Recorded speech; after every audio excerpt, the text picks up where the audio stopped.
नमस्कार, knocking-news.com में आपका स्वागत है। मैं हूं गिरिजेश वशिष्ठ। बीजेपी और आरएसएस के अंदर कुछ ना कुछ अंदर खाने चल रहा है और ये बार बार निकल के आता है बाहर, फिर दबा दिया जाता है, फिर हम भूल जाते हैं, उसके बाद फिर ये सुलग उठता है। बार बार सार्वजनिक तौर पे, कभी विचारधारा के नज़रिए से, किसी और वजह से भारतीय जनता पार्टी की मोदी शाह जोड़ी को जो पुराने खिलाड़ी हैं आरएसएस के और बीजेपी के, वो घेरने की कोशिश करते ही रहते हैं। 75 साल के होके मोदी रिटायर नहीं हुए, लेकिन जिन्हें 75 साल का होने के कारण मार्गदर्शक मंडल में भेज दिया गया था, वो मैदान में आ गए हैं, फिर से सक्रिय हो गए हैं। मुरली मनोहर जोशी, अडवाणी जी तो काफ़ी जर्जर अवस्था में हैं, हालांकि उनके अंदर भी कुछ भावनाएं हिलोरे मारती होंगी, लेकिन मुरली मनोहर जोशी अब मुखर हो गए हैं। अभी क्या हुआ है, ताज़ा घटनाक्रम ये है कि मुरली मनोहर जोशी, इसमें पुराने जो लोग हैं भारतीय जनता पार्टी से जुड़े हुए, जैसे KN गोविंदाचार्य, ऐसे बहुत सारे लोग शामिल हैं। 67 लोगों ने एक चिट्ठी लिखी है और ये चिट्ठी तो लिखी गई है चीफ जस्टिस ऑफ इंडिया को, लेकिन इस चिट्ठी में निशाने पर है मोदी और उनके मंत्रालय, खास तौर पे जो मोदी का चूँकि ये ड्रीम प्रोजेक्ट है, लेकिन इसमें शामिल हैं खिलाड़ी मंत्री नितिन गडकरी। नितिन गडकरी का मंत्रालय दरअसल केदारनाथ जाने वाली जो सड़क है उसको दुगना चौड़ा कर रहा है, और डॉक्टर कर्ण सिंह जो पहले कश्मीर वाले, किसी परिचय की मोहताज नहीं है, इन सब लोगों ने और बहुत सारे उत्तराखंड के सामाजिक कार्यकर्ताओं ने, कुछ IIT के जानकार लोग हैं, और इन सब लोगों को मुरली मनोहर जोशी ने इकट्ठा किया, और उसमें कुछ इतिहासकार भी हैं, रामचंद्र गुहा जैसे, और इन लोगों ने एक चिट्ठी लिखी है कि ये अगर आप जो सड़क बनाओगे तो ये सड़क हो जाएगी तबाह। लेकिन चिट्ठी ऐसे नहीं लिखी कि सड़क मत बनाओ, चिट्ठी लिखी है सुप्रीम कोर्ट को कि आपने सड़क बनाने के लिए जो केंद्र सरकार को परमिशन दी है वो वापस ले लो। यानी सीधे सीधे जो बात पार्टी के अंदर आप मार्गदर्शक हो, मोदी शाह तक पहुंचाई जा सकती थी, गडकरी तक पहुंचाई जा सकती थी कि आप पहाड़ पे जो सड़क बना रहे हो वो पर्यावरण का सत्यानाश करने वाली है, देश का सत्यानाश करने वाली है, तो इसको मत बनाओ। ये कहने के बजाय इसको पब्लिकली कहा गया, और पब्लिकली भी ऐसे कहा गया कि सुप्रीम कोर्ट से कहा गया कि आपने जो इनको परमिशन दी, इनकी परमिशन कैंसिल करो, जैसे कि इनकी बोलचाल ही ना हो सरकार के साथ में। मुरली मनोहर जोशी अगर सीधे मोदी को, शाह को भी बोलना चाहें बोल सकते हैं, सार्वजनिक तौर पे भी उनके बारे में कुछ बोल सकते हैं, तब भी समझ में आता है, लेकिन उन्होंने सुप्रीम कोर्ट से ये कहा कि आपने इनको जो परमिशन दी है उसको वापस लो। परमिशन कौन सी? ये जब बनाने जा रहे थे सड़क तो कुछ लोग याचिका लेके गए थे और उस नोटिफिकेशन को होल्ड कर दिया गया था, और सुप्रीम कोर्ट ने, ये 4-5 साल पुरानी बात है, 2020-21 की बात है, सुप्रीम कोर्ट ने अब उस पूरे नोटिफिकेशन को वैध कर दिया है, उसको इजाज़त दे दी है। तो ये काम सरकार अपना वापस ले सकती है आज भी, लेकिन ये काम सुप्रीम कोर्ट से कहा जा रहा है कि आपने जो इजाज़त दी है वापस ले लो। मतलब सीधे सीधे ये है कि भैया ये तो हमारी सुनेंगे नहीं, ये हमारी मानेंगे नहीं, ये पहाड़ का सत्यानाश करके मारेंगे ये पूरे पर्याप्त, क्योंकि जोशीमठ वैसे मामले भी हो चुके हैं, बहुत सारी चीज़ें हो चुकी हैं, इसलिए इनको आप रोको। और ये कहने के साथ ही एक अपने आप में बहस शुरू हो गई है कि क्या संघ परिवार के अंदर अब इतनी भी आपस में संवाद नहीं रहा, बातचीत नहीं रही कि एक दूसरे से बात कर पाएँ, क्योंकि सरकार पर ये जो हमला है ये तगड़ा हमला है। और इसी तरह का एक और हमला कुछ दिन पहले मुरली मनोहर जोशी ने किया। 75 की इनिंग में डिक्लेयर नहीं की पा रही मोदी ने, तो अब ये लोग खुल के कह रहे भाई हमने डिक्लेयर कर दिया, अब हम खेलेंगे। मुरली मनोहर जोशी ने एक कार्यक्रम में हिस्सा लिया, उस कार्यक्रम में एक लंबा सा शोध पत्र पढ़ा और उसमें आमद सेन की बड़ी अच्छाइयों की बात की, जिनको ये वामपंथी और सब बोल के खारिज करते हैं, उनकी तारीफ़ की, और ये कहा उनके डेटा को मेंशन करते हुए, उसका उल्लेख करते हुए कि भाई हमारे देश में गरीब और अमीर की खाई बहुत ज़्यादा बढ़ती जा रही है, जो बेहद ख़तरनाक है। हम लोग पहले से ही जानते हैं, सब बातें हम करते रहें, लेकिन मुरली मनोहर जोशी बोले, अपनी सरकार के बारे में बोलें, और दोनों चीज़ों में मुरली मनोहर जोशी की तरफ से एक बात सामने आती है, और वो ये कि आरएसएस की जो पुरानी आइडियोलॉजी है, पुरानी विचारधारा है, उस विचारधारा के ये खिलाफ है। कौन सी? दीनदयाल उपाध्याय की विचारधारा। अब हालांकि मैंने बहुत उसको समझने की कोशिश की, मुझे आज तक समझ में नहीं आया वो कहना क्या चाहते हैं, लेकिन उसका उन्होंने नाम रखा हुआ है एकात्म मानववाद। जो गरीब अमीर की खाई की बात तो की ही थी मुरली मनोहर जोशी ने, लेकिन मोदी सरकार पे सीधे सवाल उठाया था। ये अपनी जीडीपी की ग्रोथ की बातचीत करते रहते हैं। उन्होंने ये कहा था कि इसको सब छोड़ दो, पर कैपिटा जीडीपी कितनी है, हिंदुस्तान में जो लोग हैं वो एक आदमी कितना उत्पादन करता है, जिसमें अब ये कहते हैं ना कि हम तीसरी इकोनॉमी बन गए, चौथी इकोनॉमी बन गए।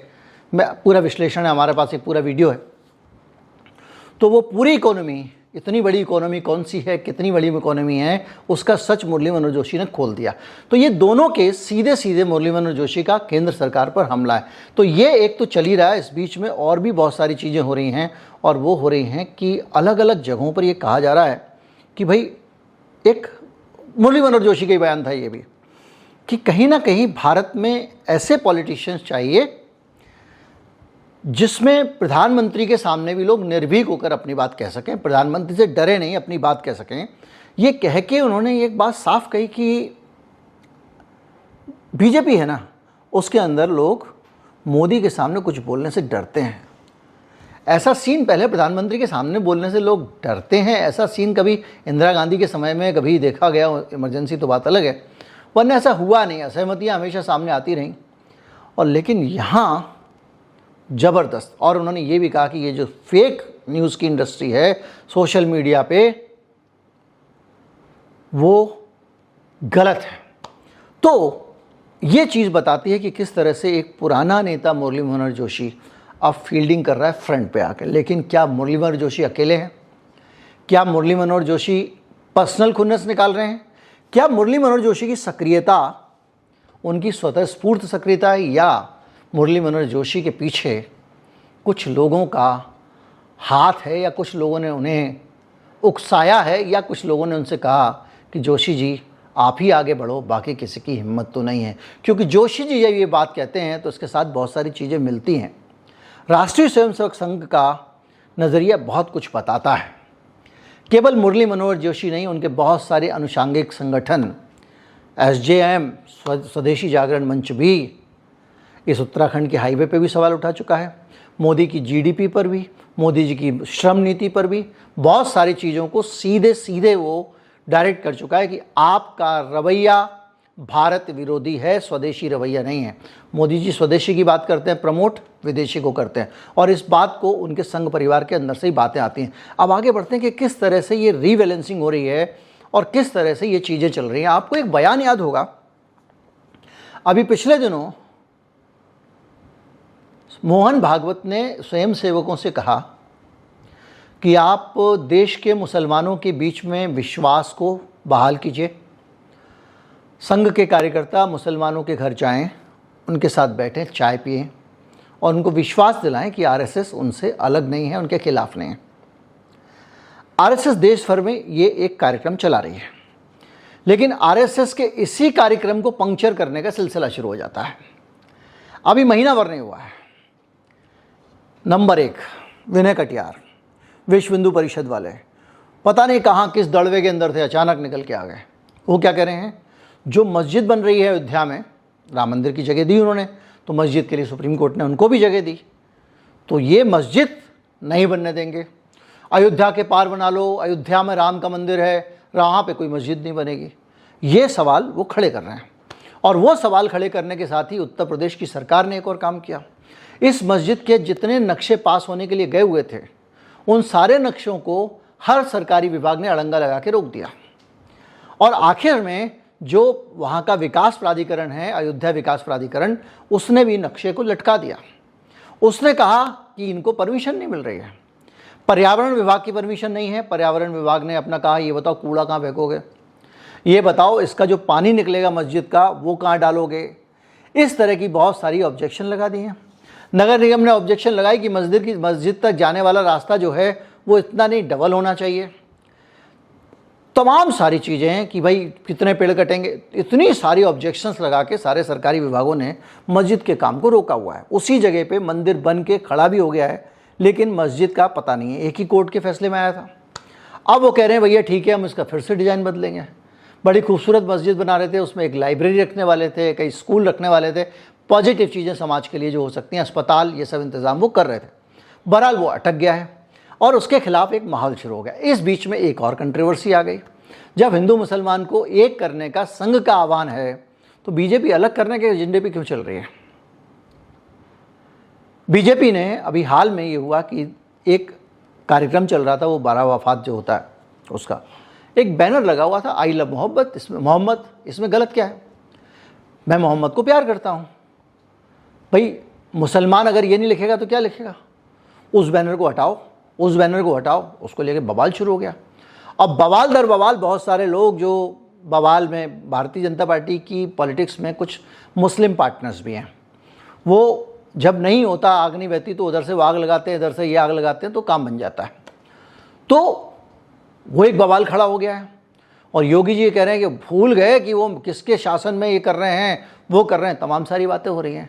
अब ये पूरा सिचुएशन जो है वो क्या है, वो ये बता रही है कि भैया आरएसएस अगर कुछ एजेंडा को लेकर चलती है, आप उसके खिलाफ हो जाते हो। आरक्षण के मामले में आरएसएस कह रही है नहीं, पिछड़ों को हक मिलना चाहिए, उनको जब तक समानता ना आ जाए आरक्षण देना चाहिए। मोहन भागवत बार बार कर रहे हैं और ये नई नई चीज़ें लाते हैं। उत्तर प्रदेश में एक जज साहब का हाईकोर्ट के फैसला आया। जज साहब के फैसले में बड़ी रोचक बात कही गई थी।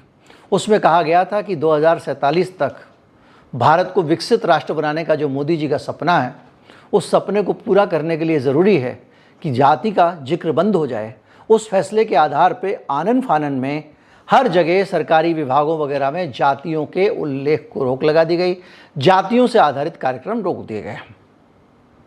अब कोई रैली नहीं होगी जाति पे आधारित, अच्छी बात है। मैं तो कहता हूँ जाति के नाम का सरनेम लगाने पे भी रोक लगनी चाहिए, और यूपी में क्यों, पूरे देश में लगना चाहिए।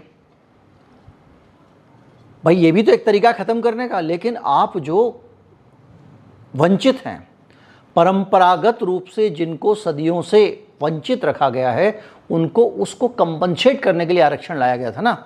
आरक्षण इसलिए तो नहीं था कि नौकरी में आपको बराबरी देनी है या आपको आर्थिक रूप से मजबूत करना है। आप आर्थिक सामाजिक रूप से जो कुचले गए लोग हैं सदियों से, उनको ये कंपनसेट करने के लिए था। भाई यही फिलॉसफी यही थी उनकी, अम्बेडकर की। सरल शब्दों में बोल रहा हूँ मैं, तो वो तो हुआ नहीं।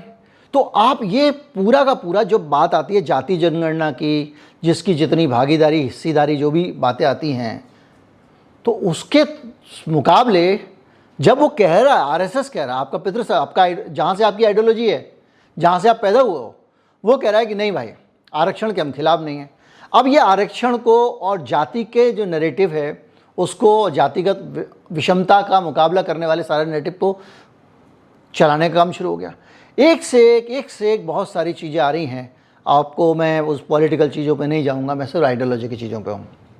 पॉलिटिकल चीज़ तो ये भी हो सकती है बीजेपी अध्यक्ष पे टकराव, पॉलिटिकल चीज़ तो ये भी हो सकती है कि 75 साल का होने वाला मोहन भागवत का बयान, यानी बहुत सारी चीज़ें लगातार ये बता रही हैं कि आरएसएस अब मोदी शाह को सिर्फ पॉलिटिकल मसलों पे नहीं, आइडियोलॉजी के मसलों पर भी घेरना शुरू कर चुकी है। और अब जो सिचुएशन है वो ये है कि संघ परिवार के सामने एक नई तरह का संकट आ गया है कि अब उसकी कोई सुन नहीं रहा है। बाकी बहुत सारी चीज़ें आप जानते हैं, कौन किस तरह जा रहा है, कहाँ जा रहा है, किस तरह से गडकरी की घेराबंदी हो रही है, किस तरह से नड्डा साहब ने क्या कह दिया था कि हमको आरएसएस की ज़रूरत नहीं। सब पे बहुत सारे पॉलिटिकल बयान है, डायलॉगबाजी है। लेकिन ये जो कोर आइडियोलॉजी है उसको लेकर, सरकार की नीतियों को लेकर, सरकार की जीडीपी को लेकर, सरकार के फिलॉसफी, इतने ट्रिलियन की इकोनॉमी को, इसको लेकर सरकार सुप्रीम कोर्ट में मुकदमा लड़के जिस प्रोजेक्ट को जीत के लाई है उसके खिलाफ, ये एक इस तरह का चीज़ें शुरू हुई हैं जो मूल चीज़ है, बराबर साथ लेके चलने की बात करने वाली दूसरी चीज़ें, इन पे भी कन्फ्लिक्ट और पब्लिक में हो रहे हैं। आप सोचिए ना कि सीधे सीधे आपको, आप कह सकते थे, आप चिट्ठी लिख देते मोदी जी को, आप चिट्ठी, लेकिन ना, आप सुप्रीम कोर्ट से कह रहे हो इनको रोको। यानी भयंकर तरीके से जो चीज़ें दिखाई दे रही हैं वो सब कुछ सामान्य नहीं चल रहा है, कुछ गड़बड़ है। और इसी तरह की छोटी छोटी बदबू से ही पता चलता है कि कहीं कोई सड़ांध आ रही है। उम्मीद करता हूँ कि इस चीज़ से, इस घटनाक्रम से आपको बहुत कुछ समझने में मदद मिली होगी।